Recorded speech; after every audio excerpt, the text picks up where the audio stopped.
प्रिय छात्रों, एक बार पुनः हम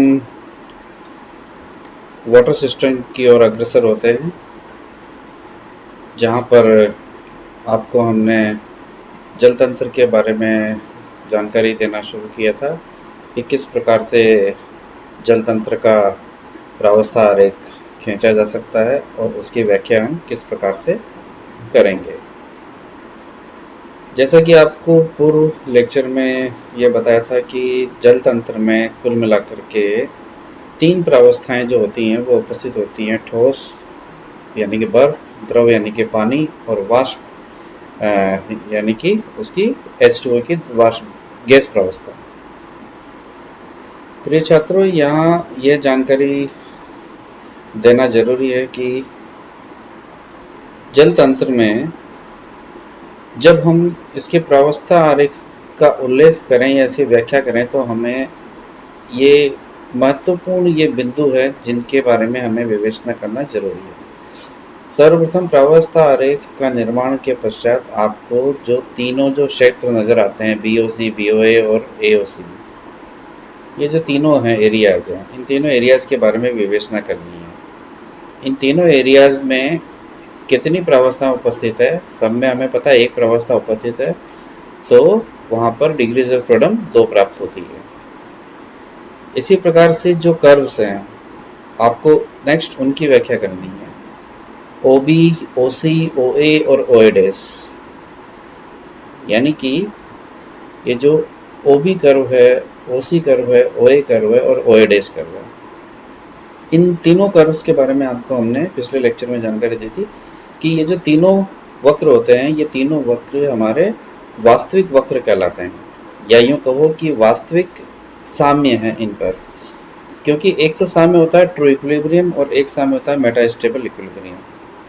ट्रू इक्विलिब्रियम का मतलब यह है कि यानी कि साम्य अवस्था में उपस्थित जो दो प्रावस्थाएं हैं, यदि उन्हें हम दोनों ओर से यदि प्राप्त कर सके तो वो इक्विलिब्रियम कहलाता है, मेटा ट्रू इक्विलिब्रियम। अर्थात इस कर्व पर द्रव वाष्प का साम्य है, तो यदि हम द्रव को गर्म करें तो वाष्प अवस्था में प्राप्त हो जाता है, और यदि हम वाष्प को ठंडा करें तो उसी तापमान पर वो द्रव अवस्था में परिवर्तित हो जाता है। इसे तो हम कहते हैं वास्तविक साम्य। इसी प्रकार से यहाँ पर भी होता है, यानी कि यहाँ पर आप वायु बिंदु पर यदि बर्फ द्रव में परिवर्तित होती है तो इसका मतलब यहाँ पर इस बिंदु पर उपस्थित जो द्रव है, आप यदि उसे ठंडा करेंगे, यानी कि 1 एटमॉस्फेयर दाब पर यदि उसे ठंडा करेंगे तो वो वायु बिंदु पर यानी कि 0 डिग्री सेंटीग्रेड पर वापस ठोस में परिवर्तित हो जाएगी। इसे हम कहते हैं ट्रू इक्विलिब्रियम। तो ये जो तीनों कर्व है, ये तीनों कर्व ट्रू इक्विलिब्रियम के एग्जाम्पल है। लेकिन यदि यहाँ पर आप एक कर्व देखो जो कि डैश डैश डैश से व्यक्त कर रखा है, जैसे कि यहाँ पर हमने OA डैश कर्व का नाम दे रखा है, ये कर्व मेटा स्टेबल इक्विलिब्रियम कहलाता है। इसका निर्माण कैसे होता है? इसका निर्माण इस प्रकार से होता है कि यदि हम 0 डिग्री सेंटीग्रेड से ऊपर की किसी पानी को, या यूं कहो कि पानी को यदि हम ठंडा करते चले जाएं धीमे धीमे, तो वो O बिंदु पर आकर के उसको परिवर्तित हो जाना चाहिए किसमें? ठोस अवस्था में। यानी कि इस वक्र के सहारे यदि द्रव वाष्प साम्य में है तो द्रव यहाँ पर आकर के इस बिंदु पर उसे परिवर्तित होना चाहिए ठोस रूप में। परंतु यदि हम इसे इतना धीमे करें कि वो इतना तेजी से यदि उसे हम करें कि वो बिना बर्फ में परिवर्तित हुए ठोस प्रावस्था में ही यदि वो परिवर्तित हो जाता है, तो वो बिंदु A डैश तक तो वो द्रव अवस्था में ही बना रहेगा। अर्थात यहाँ पर हमें जो द्रव प्राप्त होगा वो द्रव माइनस में 0 डिग्री सेंटीग्रेड से कम तापमान पर माइनस में, यानी कि माइनस डिग्री सेंटीग्रेड वाला द्रव हमें प्राप्त होगा, जिसे कि हम कहेंगे सुपर कोल्ड लिक्विड, अति शीतित द्रव। और इस बिंदु पर, इस कर्व पर, किसी भी बिंदु पर जो साम्य है, वो साम्य आपका द्रव और वाष्प का ही साम्य है, क्योंकि ये कर्व इस OA कर्व का रिवर्स डायरेक्शन में एक्सट्रापोलेशन है, क्योंकि यही कर्व पर जो द्रव और वाष्प है ये परिवर्तित हो गया रिवर्स डायरेक्शन में, क्योंकि यहाँ हमने इतना तेजी से इसे ठंडा किया कि ये OA डैश तक सुपर कोल्ड लिक्विड के तौर पर अतिशीतित द्रव के तौर पर रहा। अब यदि ये माना जाए कि आपके पास में -25 डिग्री सेंटीग्रेड की बर्फ है यहाँ पर, क्योंकि इस एरिया में सॉलिड है, आप यदि उसे गर्म करते हैं यानी कि इस कर्व पर या यहाँ पर यदि उसे गर्म करते हैं तो वो यहाँ आकर के द्रव अवस्था में परिवर्तित होनी चाहिए और वो हो जाती है। अर्थात इस वक्र को हम केवल इस डायरेक्शन में प्राप्त कर सकते हैं, इस डायरेक्शन में प्राप्त नहीं कर सकते। अर्थात ऐसा वक्र जो कि केवल एक ही दिशा से प्राप्त किया जा सकता है, मेटास्टेबल इक्विलिब्रियम या मेटास्टेबल कर्व कहलाता है।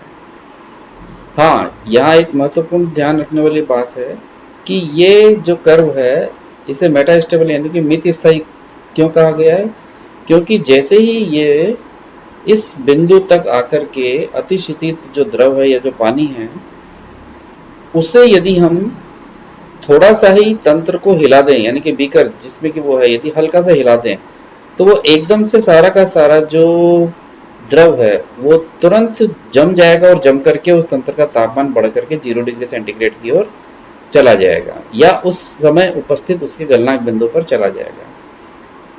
या यदि हमने उस तंत्र में मेटास्टेबल तंत्र में यदि थोड़ा सा ही बर्फ का टुकड़ा डाल दिया तो एकदम से तुरंत सारा जो द्रव है वो वापस से परिवर्तित होकर के किस में परिवर्तित हो जाएगा, द्रव अवस्था में परिवर्तित हो जाएगा, यानी कि वो ठोस द्रव का साम्य स्थापित हो जाएगा। प्रिय छात्रों, इस जल तंत्र के अंदर दूसरी जो महत्वपूर्ण बिंदु है वो है बिंदु 218 एटमॉस्फेरिक प्रेशर पर इस कर्व का यहाँ पर सीमांत अवस्था में आना, लिमिटिंग स्टेट में आना, और यह है 374 डिग्री सेंटीग्रेड पर। अर्थात द्रव वाष्प जो है वो एक क्रिटिकल टेम्परेचर और क्रिटिकल प्रेशर की अवस्था तक उनके मध्य साम्य बना रहता है। इसके पश्चात द्रव और वाष्प प्रावस्था के मध्य साम्य को हम इस दाब के ऊपर और इस ताप के ऊपर हम इसे पहचानना या ज्ञात करना संभव नहीं है, और वो एक क्रिटिकल स्टेट प्राप्त हो जाती है जो कि हम फर्स्ट ईयर के अंदर क्रांतिक अवस्थाएं पढ़ते हैं, उस प्रकार की अवस्था प्राप्त हो जाती है जहाँ पर कि हम यह ज्ञान या यह जानकारी प्राप्त करना मुश्किल है कि किस अवस्था में वो द्रव है और किस अवस्था में वो वाष्प अवस्था प्राप्त होती है। अर्थात यदि जल तंत्र के बारे में ये जानकारी प्राप्त करें कि जल तंत्र के लिए क्रिटिकल प्रेशर क्या है तो 218 एटमॉस्फेरिक प्रेशर, और क्रिटिकल टेम्परेचर क्या है 374 डिग्री सेंटीग्रेड इसका क्रांतिक ताप है। अर्थात इस ताप के ऊपर जल का H2O का द्रव अवस्था में या वाष्प अवस्था में जो अस्तित्व है उसे पहचानना मुश्किल है। यदि इस तंत्र पर हम और आगे इसको देखें तो आप देखोगे कि यहाँ पर ये जो OC कर्व है, ये OC कर्व झुका हुआ है बाईं तरफ, और OC कर्व पर ठोस द्रव के साथ साम्य में है, या ये कि ठोस यानी कि बर्फ का गलनांक बिंदु है, गलनांक वक्र है, यानी कि जो वायु बिंदु है वो 1 एटमॉस्फेयर प्रेशर पर बर्फ का गलनांक बिंदु है 0 डिग्री सेंटीग्रेड। हम यहाँ देखते हैं कि जैसे जैसे हम दाब बढ़ाएं, ऊपर की ओर दाब बढ़ रहा है तो वैसे वैसे ये कर्व का झुकाव बाईं तरफ है, यानी कि तापमान में कमी हो रही है, या यूं कहो कि बर्फ के गलनांक बिंदु में कमी हो रही है। अर्थात यहाँ से हम एक संबंध निकाल सकते हैं कि दाब के बढ़ने के साथ साथ बर्फ के गलनांक बिंदु में कमी होती है।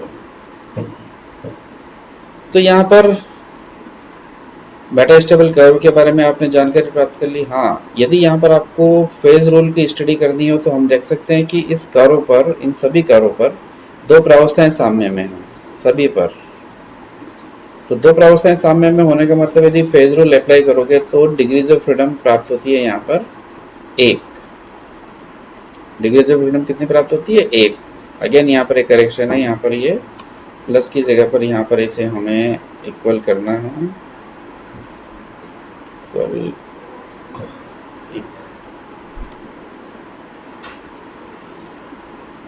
इक्वल। तो नेक्स्ट इसमें जो आता है वो पॉइंट्स, यानी कि ट्रिपल पॉइंट हमारा।